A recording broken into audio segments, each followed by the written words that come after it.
First of all, I want to thank Barnes Noble for making this opportunity available. Eugene is getting to be known on the poetry trail as a place to come and read and listen.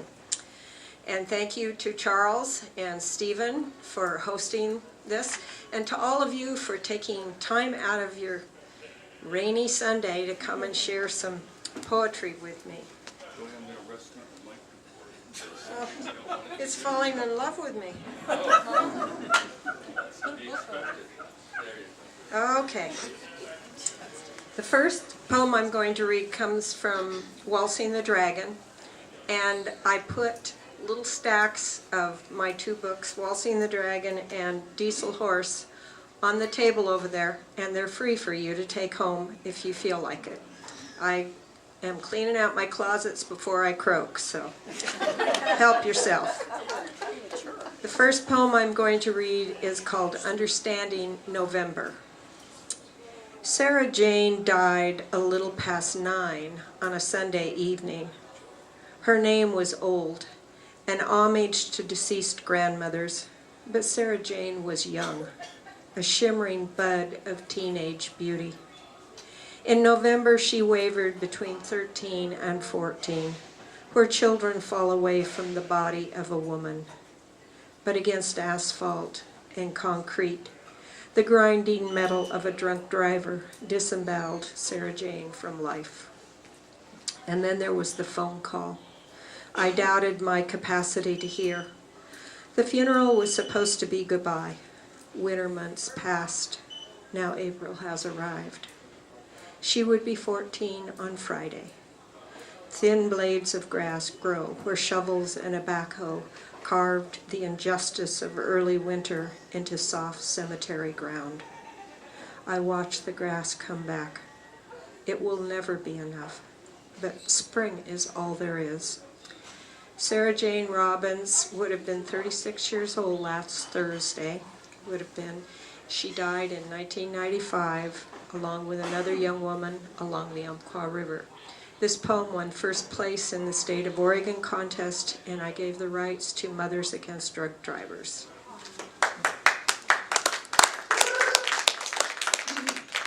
It's a good cause. I grew up in Cottage Grove when it was just a little logging town.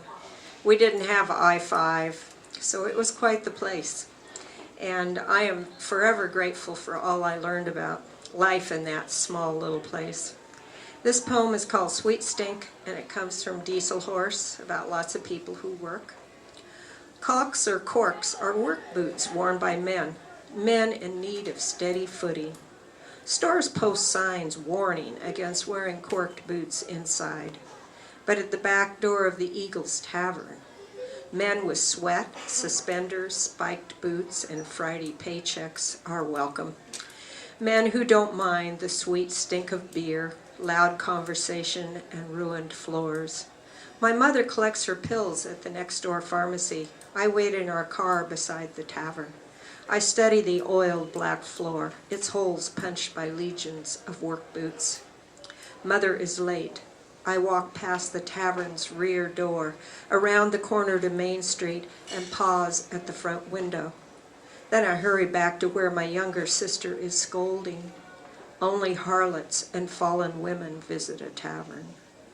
The open door smell is foul, infected with smoke and stale beer. Brick walls in the back alley are limey green, where dogs and men pee. A man steps from the tavern door and spits tobacco toward the gutter. The air inside looks blue. Filthy cigarettes is what Grandma calls them. I stare at the breathing holes in the tavern's wood floor, pores where spiked boots pierce the sensitive skin of all that is proper and good. One day I will step inside a forbidden tavern, but not this one. In our town, we had the oldest Avon sales lady west of the Mississippi, and her name was Belle Burkholder. She never married and lived in an old house beside the railroad track and was quite a character. And this is called Tomato Soup. With our elbows tucked and our eyes acting like we aren't looking at one another, we sit eating tomato soup in the dining nook with Belle. She reeks of Avon Splash-On deodorant. Mother always buys something from Belle, who is over 80 and the oldest cosmetic sales lady in town. She stumps along lugging her leather sample cases up front porch steps and into modest living rooms. If Mother spots her coming, my sister and I are sent to help with the baggage. Our late father told Mother not to begrudge feeding the lonely old woman who often stops at our door in time for dinner. Belle wears plaids and bright clothing. Nothing matches. A smear of red lipstick runs beyond the margin of her mouth. She never married and lives next to the tracks in a crumbling yesterday house. She rents rooms to women with dyed hair and failing reputations. Belle objects when she catches a boarder sneaking in a man. After her visits, my sister and I find tiny white lipstick samples Belle has deliberately left behind. We aren't allowed to be in the room when Belle spreads open her catalogs and fills out her order, because Belle tells stories, naughty tales about women of the night, naked dancers atop bar tables, and policemen caught with their pants down. My sister and I crouch on the top stair and listen. Belle spills the beans, trading indelicate gossip for a face cream order and a hot meal.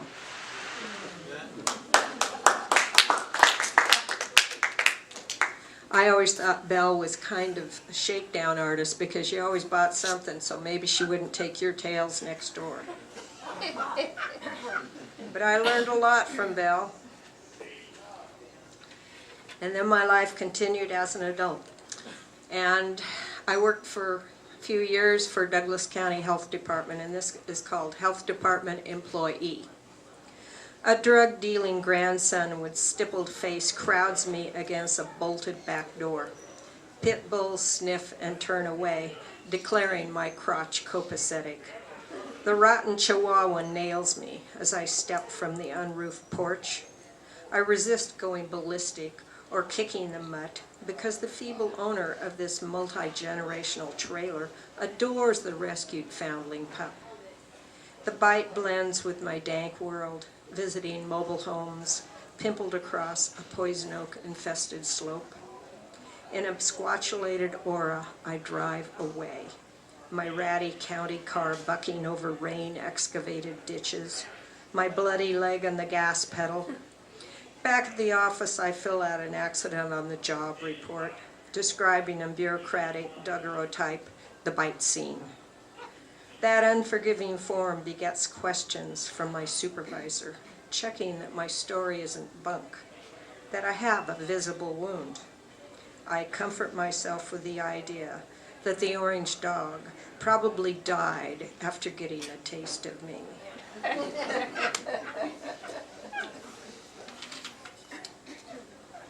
And this is a piece I wrote this year called Through a Mountain. 5% of the population must Google ahead to be sure their intended travel route does not include a tunnel. Tunnels terrify 5% of the people. And if it's not a hole in the mountain, it's high cliffs, adjacent water. Some drivers fear rock falls and hug the center line. Others fear drunks and steer far right. Times are getting worse. Trolls beneath bridges have angry, creased faces and drink fortified beer. They fight with butterfly knives over dabs of meth before pestering travelers above. In Switzerland, a short tunnel opens to the greener side. In that pasture, cows clang neck bells as they eat grass. 6.5% of people suffer aviophobia and will not board a jet to visit the mountains of Switzerland. I love New York and Manhattan. My husband's grandmother lived in Brooklyn for most of her life. His father was raised there. And we were back there to visit her grave in a Jewish cemetery, and we were looking around, so I wrote this one called Finding the Dead. Take the train to Far Rockaway. If you don't find her out there, try the one in Queens. You know, Montefiore with the Sephardi Jew name. You need to check with the office for instructions. Which avenue of graves, the section, the exact row. Those old Jews are buried like they lived, elbow to elbow. Find someone who speaks Hebrew, not Yiddish. Then you can understand the words and leave your stone. Maybe tear off strands of morning glory from the tombstone. A grandchild or stranger will someday stop at your own marker and wonder about the layer of life your days laid down. Take the train to eternal rest with a detour to Coney Island. Make the trip special. Eat a hot dog.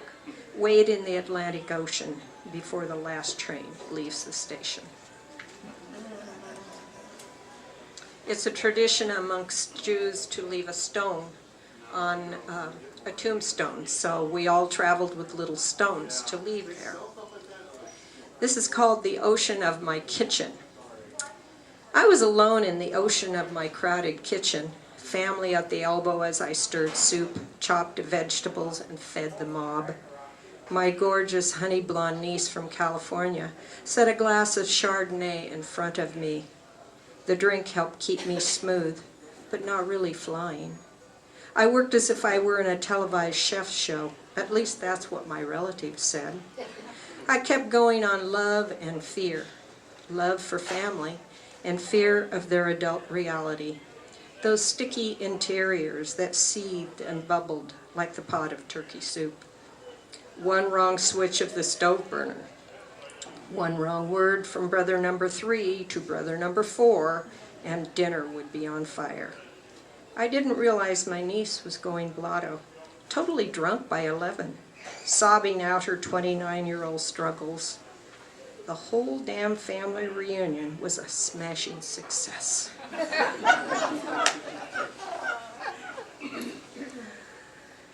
When I was in London this last May, my husband and I met a really nice taxi driver who ferried us around some parts of London. And in her honor, I wrote this poem about a taxi driver in Manhattan. It's called Hack. Louise called her taxi Sydney to keep her sanity during rush hour. She drove Broadway to 42nd and Lexington to the Plaza, dropping off wretched witches and rich children. She dropped off and reloaded, dropped off and reloaded. Every driver saw the famous as they rode Manhattan elevators to the top and sometimes right back down. The public had a fickle heart, but Louise made sure her game face was buttoned on. Sydney grumbled each morning, but kept a fatal case of transmission trouble at bay. A hack's license worked better for Louise than a marriage license or the pet license for that disloyal beagle that ran off and was finally written off. The king called for a lift, the king of red wingtips and silver medallion, Big Tipper. Sydney coughed at the corner. Death walked the avenues, seeking a body. Louise prayed for the life of her taxi. Some of you know that I write about a family on the southern Oregon coast. There's enough of them and the stories just keep rolling and I will never run out of material. And I think some of you may have heard this one. It's called Pirate Fisherman. She slipped the news in between her daughter's separation and the sleet, how her ex-husband, who left her with 4 kids, has voice box cancer. 50 years of tobacco and whiskey.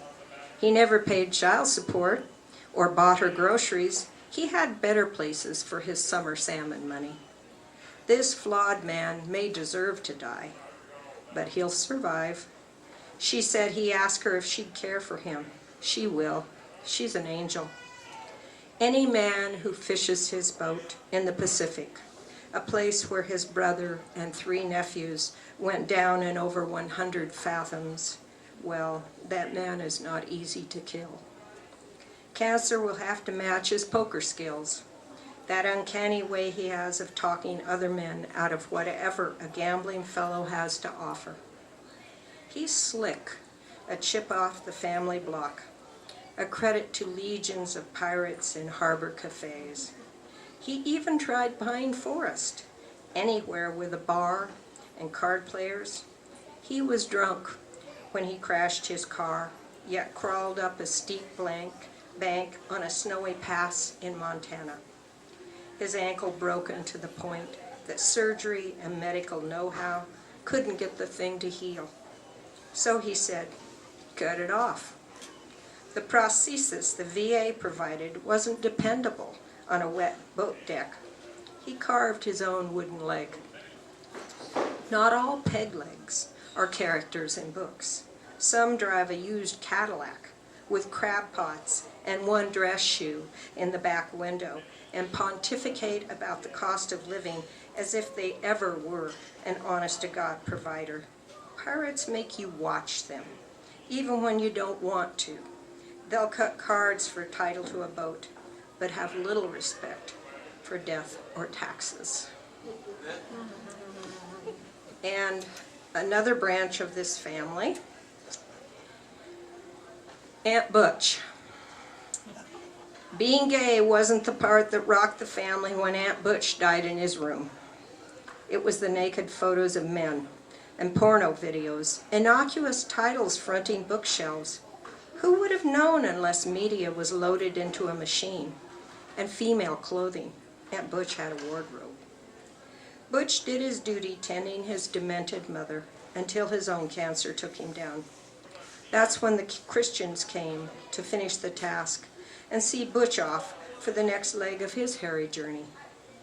They were well-meaning, but maybe not prepared to see how far a man reaches to find warmth in a world sharp with needles and scorn for a boy born outside the roundness of a cookie tin. But good hearts opened and nursed family. Family was about all they had, each other and revelation in the Bible and the closet, the last courtesy of survivors clearing drawers, salvaging what they could above a fresh grave.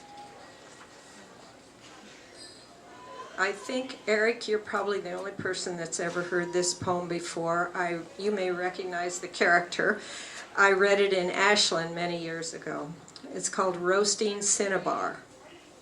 The last time I heard from the painter, he was living on a pig farm in Portugal after being booted out of a Paris apartment when the elderly owner returned ahead of schedule. He can live on practically nothing, especially someone else's dime.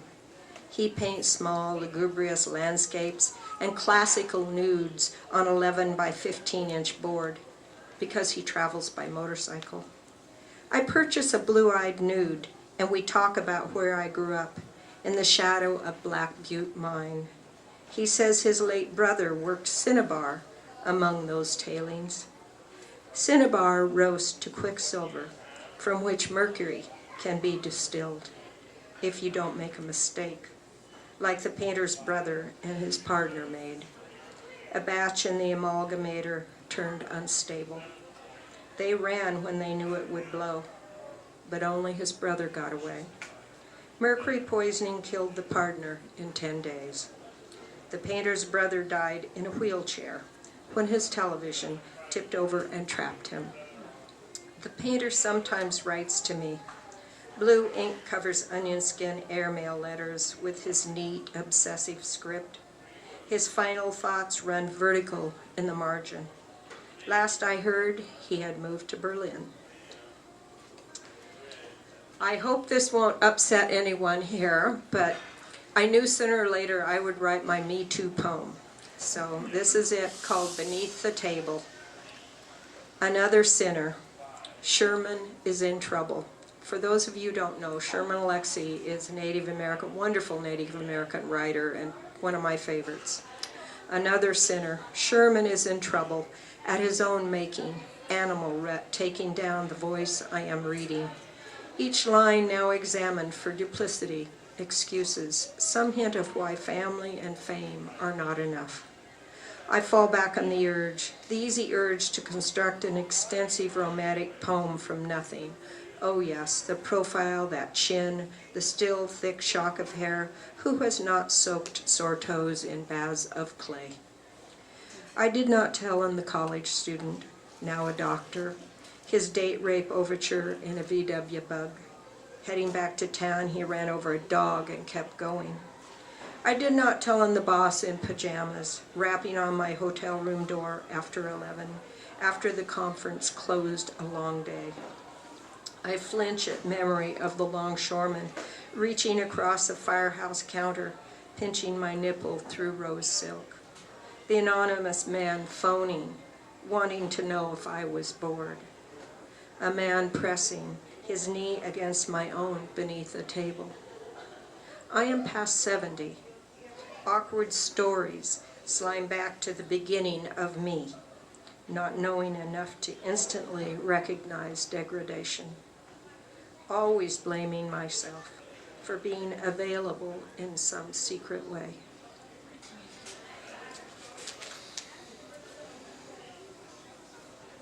And last poem I'll read at this time, we have a little time, we come back later, is called $10 a Ton, and I wrote it yesterday. Upriver, the transfer site accepts my garbage, all the packaging material that is wasted on me.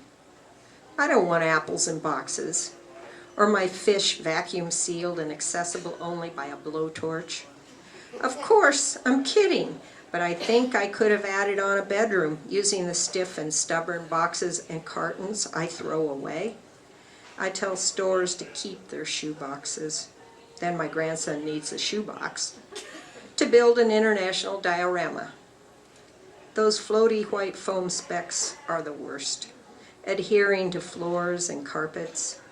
Appliance boxes come the size of coffins. 5 grandkids rip and tear at wrapped Christmas gifts. The wastebasket fills up. The garage overflows. The lid won't fit on the garbage bin. In the old days, people died of consumption, the congestion in their lungs. I am caught in the new plague of consumption that is congesting landfills. $10 never quiets my conscience. Thanks a lot.